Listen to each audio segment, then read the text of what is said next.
Bonjour, mon nom est Carla et notre bénéficiaire au sein de Trade Lab, c'était le Sénégal.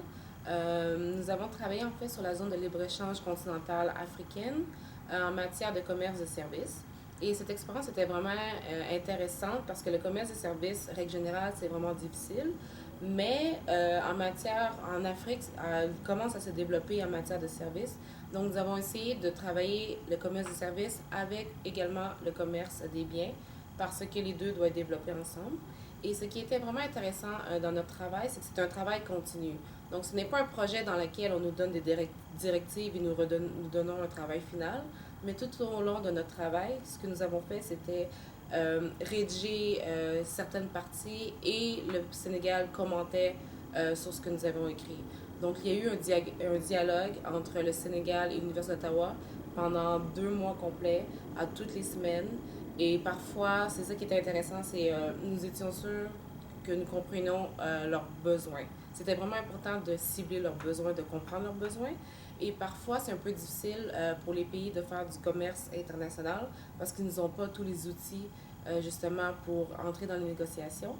Donc, il y a eu beaucoup de dialogues en fait via WhatsApp, Adobe Connect, dans lequel ils posaient des questions un peu plus informelles, à savoir non seulement d'une manière théorique comment fonctionnent les négociations, mais plutôt d'une manière pratique comment commencer leurs négociations, où aller chercher.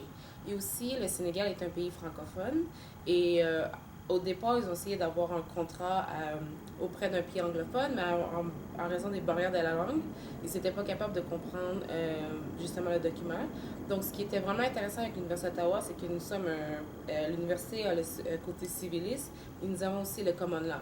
Donc, le Sénégal est un pays civiliste et francophone, donc nous étions capables de comprendre ses besoins, parce qu'en termes de droit, la terminologie n'est pas la même et les définitions ne sont pas la même. Donc, nous étions capables de cibler pour cette raison et également aller chercher de l'information qui était à l'extérieur du français.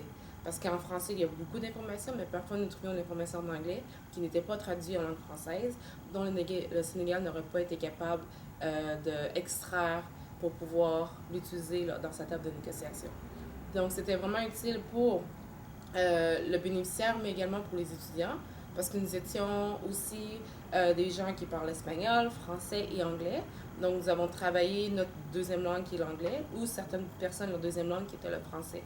Donc, c'était utile en fait pour et le bénéficiaire et l'étudiant. OK.